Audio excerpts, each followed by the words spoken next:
Hello traders, most welcome to my YT channel trade with Sam पर, जहां पर हम निफ्टी और बैंक निफ्टी का डिस्कशन करते हैं नेक्स्ट डे के लिए, यानी थर्सडे मार्केट कैसा रिएक्ट कर सकता है उसके ऊपर बात कर लेते हैं। कल निफ्टी की एक्सपायरी है, मार्केट कैसा बिहेव करेगा, कैसा मोमेंटम रह सकता है और आज कैसा मोमेंटम हुआ है उसके ऊपर हम बात करेंगे। ऑलराइट। और आज का जो मोमेंटम या फिर आज का जो डिस्कशन है वो इंपॉर्टेंट रहेगा, चाहे निफ्टी हो चाहे बैंक निफ्टी हो, क्योंकि जैसी चीजें हमने 2-3 दिन पहले बोली थी वैसी वैसी चीजें कुछ होती हुई नजर आ रही हैं और उसको मैं थोड़ा सा क्लेरिफाई करूंगा जिससे आपको चीजें थोड़ी सी ज्यादा समझ में आएंगी। ऑलराइट।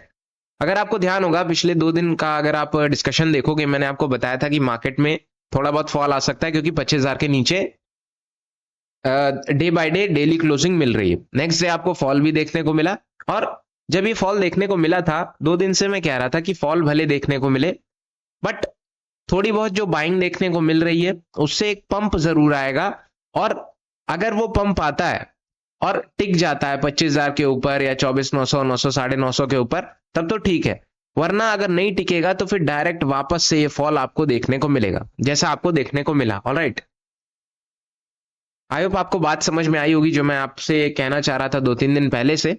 आज वो आपको एक बाइंग भी देखने को मिली, मार्केट में एक पंप भी देखने को मिला 24,950 के आसपास।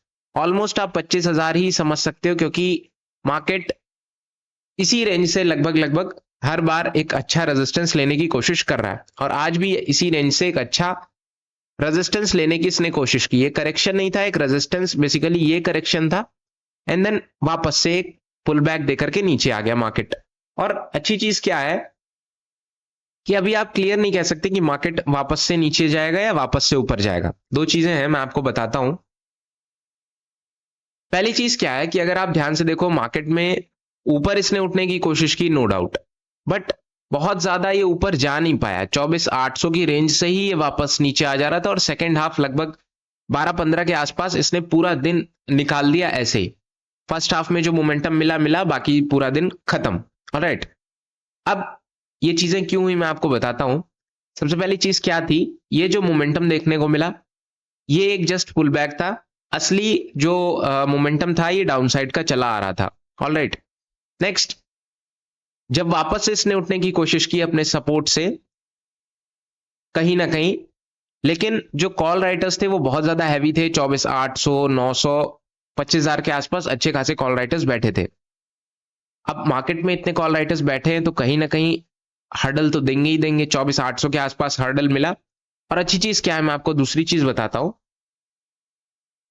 कि जब तक 24,800 के ऊपर है, हालांकि हम 25,000 की बात कर रहे थे, बट 24,800 के ऊपर बना अगर रहता है तो कुछ उम्मीद है कि वापस से स्ट्रेंथ गेन कर सकता है। अगर ये वापस से नीचे आने की कोशिश करेगा तो आपका लो 682 का आज बनता हुआ नजर आया है और मार्केट ने वापस से ही यहीं पे एक अच्छा पुल बैक लिया था, यहां पे भी एक पुल बैक लेने की कोशिश की। अगर ये ब्रेक होता है तो अच्छा मोमेंटम डाउन साइड में भी आपको देखने को मिलेगा। ऑलराइट। अब बात करते हैं एफआईज और डीआईज के डेटा की। एफआईज ने कल अच्छी खासी मात्रा में सेलिंग की थी, नो डाउट, और उस सेलिंग का भी असर आपको देखने को मिला है। हालांकि सुबह सुबह लोगों जो माइंडसेट था कि आज मार्केट फॉल होगा वैसा नहीं मिला। मैंने आपको बताया था जैसे 90% लोग सोचेंगे वैसा नहीं होगा। ऑलराइट। हुआ, बट कब? थोड़ी देर में, जब सबका माइंडसेट बन गया कि बॉटम से बाइंग होगी, वहीं से मार्केट पलट गया।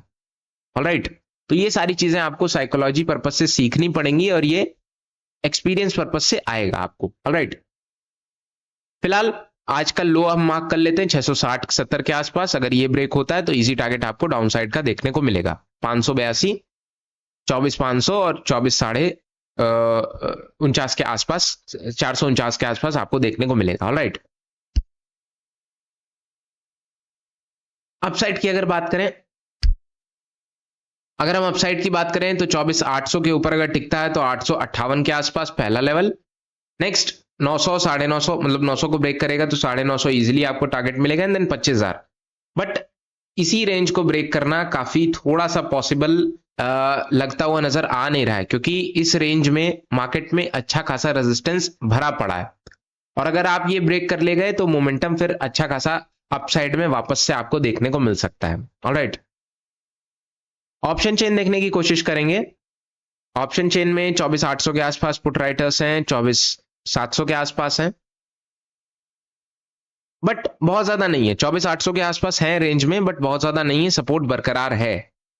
वहीं कॉल राइटिंग की बात करें तो 24,800 के आसपास 1 लाख के आसपास कॉल राइटर्स हैं, 24,900 के आसपास, 25,000 के आसपास। अच्छा, इंटरेस्टिंग चीज ये है, मैं अभी देख रहा हूं ऑप्शन चेन, तो आपको समझाने की कोशिश करूंगा कि जितने भी कॉल राइटर्स हैं वो आज के दिन जितनी बड़ी पोजीशन से लाइक 24,900 25,000 पे भागते हुए नजर आए हैं, है ना। ये थोड़ी सी इंटरेस्टिंग चीज है क्योंकि कल एक्सपायरी है, तो ऐसी चीजें हो सकती हैं जो नहीं होनी चाहिए और लोग अपनी पोजीशंस पहले से कट कर रहे हैं। तो ध्यान दीजिएगा जो मैं कहने की कोशिश कर रहा हूं, अगर 24,800 के ऊपर टिका रहा तो अच्छा मोमेंटम भी आपको देखने को मिल सकता है कल के दिन। क्यों? क्योंकि अगर आप परसेंटेज वाइज देखोगे तो 54,000 आज के दिन बने हैं और 99,000 टोटल है। 54,000 पुट राइटर्स अभी भी 24,800 के लेवल पे हैं, ऑल टोटल 99,000 के आसपास। बट अगर हम कॉल राइटिंग की बात करें 24,800 की रेंज में तो टोटल 1 लाख है, नो डाउट ज्यादा है, अब 99,000 से थोड़े से ज्यादा है, बट चेंज इन ओआई में लगभग 14,000 है। और चेंज इन ओआई में जितने भी बड़े लेवल से वहां से जो कॉल राइटर्स हैं वो भागते हुए नजर आए, तो कहीं ना कहीं ये चीजें थोड़ी सी इंडिकेट कर रही हैं कि मार्केट में अपसाइड में थोड़ा सा इनको भरोसा कम होता हुआ नजर आ रहा है। और मुझे भी ऐसा लग रहा है कि अगर 24,800 के ऊपर टिका रहा मार्केट तो अच्छा मोमेंटम कल के दिन दे सकता है। बट जैसा मैंने कहा ये हर्डल इसमें बहुत सारे हैं, तो 24,800 के ऊपर टिकने देना, लेवल बाय लेवल आप ट्रेड कर सकते हो, नो डाउट, रिस्क रिवॉर्ड के रेशियो से उसमें कोई प्रॉब्लम नहीं है। सपोर्ट की अगर बात करें तो 24,700 पे अच्छा सपोर्ट है और 24,800 पे अच्छा सपोर्ट है। अगर ये ब्रेक होता है तो फिर डाउन साइड में भी अच्छा मोमेंटम आपको देखने को मिलेगा। ऑलराइट,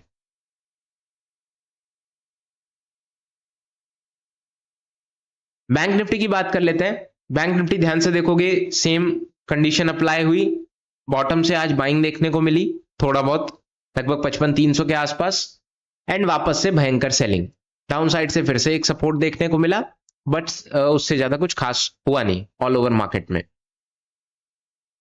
ज्यादा से ज्यादा हम क्या करेंगे, सिर्फ मार्किंग कर लेंगे, बहुत ज्यादा इसमें डिस्कशन रहेगा नहीं, क्योंकि मोस्ट ऑफ द जो डिस्कशन है वो निफ्टी के पर्पज से इंपॉर्टेंट था, क्योंकि बैंक्स में बहुत ज्यादा चीजें हो नहीं रही हैं।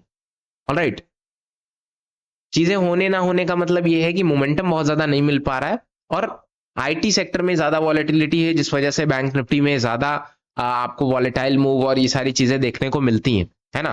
तो हम उसी के पर्पज से बात करेंगे। और बैंक निफ्टी की अगर हम बात करें तो 55,300 से रेजिस्टेंस बना हुआ है, कल के दिन भी यहीं से रेजिस्ट हुआ था। और रेजिस्टेंस की बात करें तो 55,500, 55 लगभग 440 से 55,500, 55,700 सब पे रेजिस्टेंस भरा है। तो level by level resistance break होता है तो आप लेवल बाय लेवल ट्रेड कर सकते हो अपसाइड के लिए।